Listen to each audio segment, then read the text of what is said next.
thought he might be, he'd just make up his own words.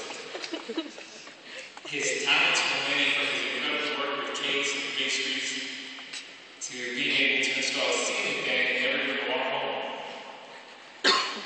I admit it, I can do very little when it comes to handyman stuff around the house. I'm often called Ernest if I found myself in a crunch. Ernest came into our lives through a mutual friend named Jane, who worked with him at the Albertsons Bakery in Houston. It was Saturday, July 22nd, 1996, and the radio station I worked for at the time was having a huge standalone concert at the Georgia Ryan Convention Center in Houston. Mary Jane said that her friend Ernest would be coming with her, and we would all ride together in a car. He walked into our apartment that day and never really left.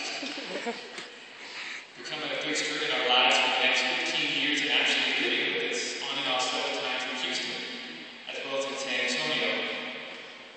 That night after the concert, as we drove home, my feet felt like they were on fire. Get on my feet. Like 8 hours a day. The radio station would require all the DJs to wear jeans and tuxedo tops with rope boots. As you know, rope boots on my life. I was almost 400 pounds then, and those rope boots were not tying around my feet on that cement floor inside the Georgia ground.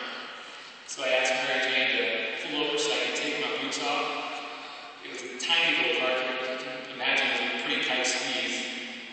As she pulled over somewhere in the shadows of downtown Houston, I opened my door. Ernest jumps out of the back seat without missing a beat. Keep in mind, I just met him that day. He runs over to the passenger door, grabs both of my feet, and yanks the boots right off of me, right there on the side of the road, almost falling over himself in the process. Looking back now at that moment, that first night we met truly defines his caring nature. We were all fairly young, and we created a bit of a support system with our group of friends, and Ernest was always right there in the middle of it all. Always the life of the party and a constant dreamer. My wife Sonia often said that he was constantly searching for the next best thing, never really content with what he had. The more I think about it, it's actually a good quality for any of us to have. We should never settle for less and always strive to be the best that we can be. That may seem a bit selfish to some, but Ernest wanted to be the best that he could be so that he could make everyone else's life better in the process. Ernest wanted to experience the most out of life and would always convince us to come along for the ride. Whether it was going to a nightclub with friends, watching a movie, going out to eat, or a road trip to Corpus Christi, Austin, and even Colorado to spend time with his family. I recall how much fun we had at his house in Austin just a few years ago when his parents came down with his nephew and niece, Josh and Amber, to visit. How we all hiked to the top of Mount Banal that day to see the beauty of the Texas Hill Country. Not exactly Mount Everest, but a natural beauty he just couldn't keep to himself. Again, always sharing. Our road trip to Colorado almost didn't happen as I became unemployed just a couple months prior in 2009. Again, he said, "Well, you need this trip. You guys have to see Colorado, and you're going." And go we did. Getting stuck in a blind thunderstorm in the middle of the night that had us all saying our prayers. We were all scared that night, but Ernest tried his best to make everything seem okay. My daughter Mariah and I were packed tightly in the backseat of his Mazda, and I wasn't comfortable at all trying to rest my head on the door to get some sleep. So Ernest pulls over to a Walmart somewhere in North Texas in the early morning hours as we continued our 18-hour trek to Colorado to visit his mom and dad.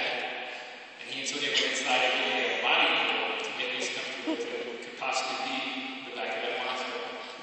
Again, Ernest always looking out for others. Had it not been for Ernest, we never would have experienced the beauty of the snow-capped mountains in Estes Park or the infamous Stanley Hotel featured in the Stephen King movie The Shining that he often talked about. That drive home from Colorado may have cost him a speeding ticket, but under the time he was able to spend with his mom and dad meant the world to him. It was because of Ernest that my best friend Yvette met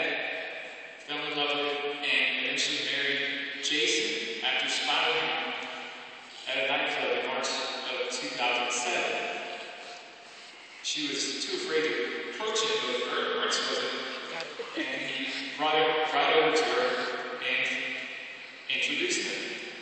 This past March, they celebrated their second wedding anniversary and hope to start their family soon. Ernest was so excited. We didn't know that Christmas 2010 was going to be his last. He asked us to drive by his old neighborhood. He shared his childhood memories of the house on South near Hollister in northwest Houston. He always held those memories with his mom and dad and sister Dana close to his heart. The 10 months that followed, he'd drive in from Austin on occasion for the weekend just to hang out for dinner with his Aunt Gloria and he'd gather as a mariachi to play song after song. We had so much fun.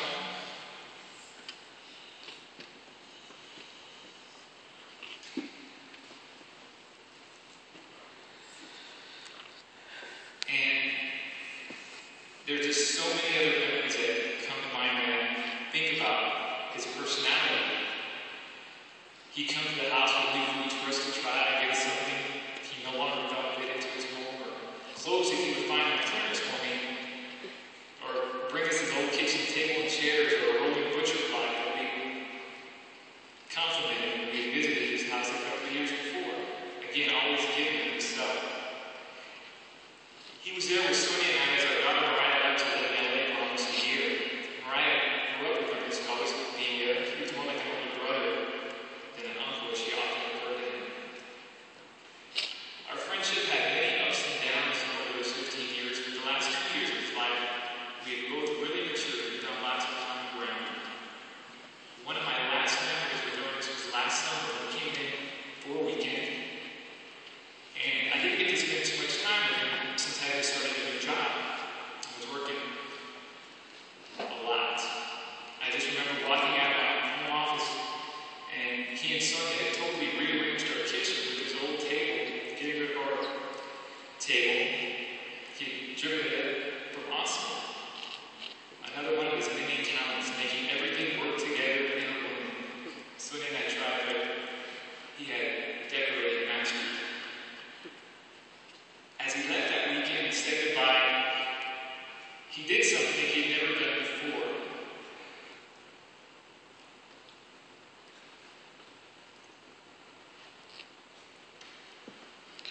He hugged me.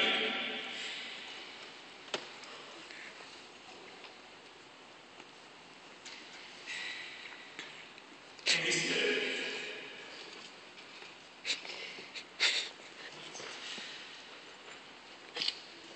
"Thanks for everything.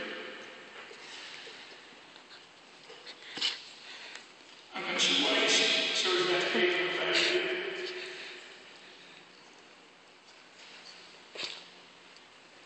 And teaching me how to tie a tie for a youth promotion that I was auditioning for, and to helping me roll a classic 500-pound piano uphill from the neighbor ducks into our living room, to helping us catch the little mouse that traveled inside that piano by chasing it all over the house with rumors as we all screamed in fear. We always counted Ernest. He gave an earful to a group of rowdy young kids who cut my son out from 18 plus parking lots and stole her parking space. She was about to pull into. That made Sonia and I really nervous, but he didn't back down and continued to let them know as he walked inside. It was pretty entertaining to hear him yell at the young man who sped past us and scolded, "You saw us pulling into that spot with those so-and-so." The young man seemed nervous, scared, and probably guilty after that, seeing his friends walk as fast as they could to get away from him. Ernest was more brave than any of you probably knew. Ernest again always there for us when we needed him. Our hearts still break knowing that we should have been there for him. In his final moments, to hold his hand and offer him comfort as he took his final breath. That will forever weigh heavy on our hearts. One of Sonia's first memories of Ernest was just a couple of months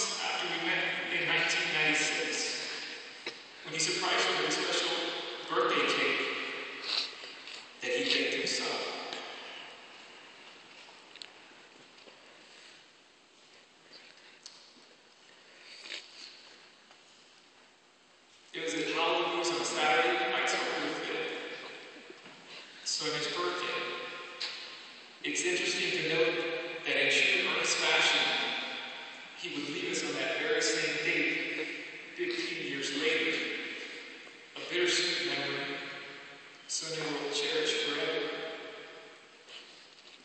Ernest was not without sin when he walked this earth, but was strong in his faith, always trying to be the best man he could be.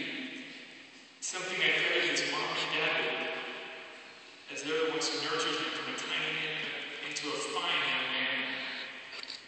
That's something you should always be proud of. He was truly one of a kind and special to so many people, made friends everywhere he went, every city, every job. We heard of all those friends, Chella, her fine cooking, to his dear friend Gillian. The list goes on and on.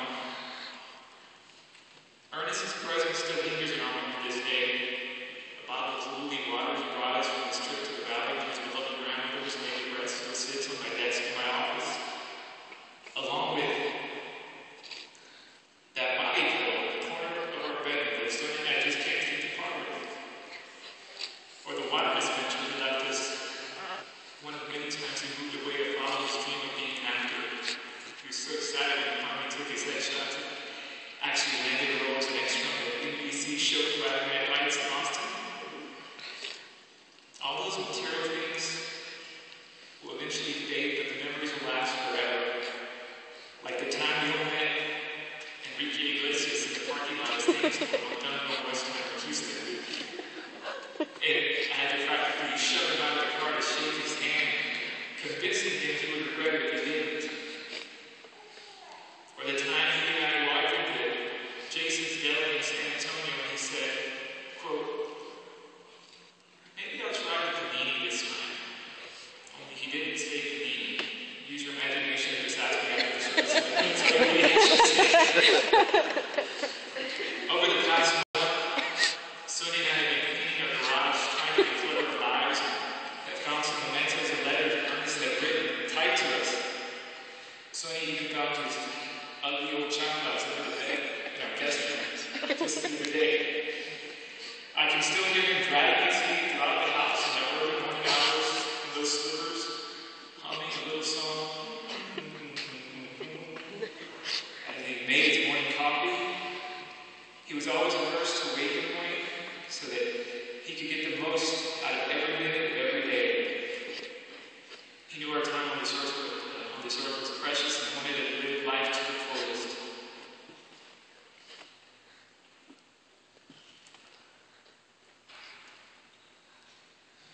His family was the most important thing in his life.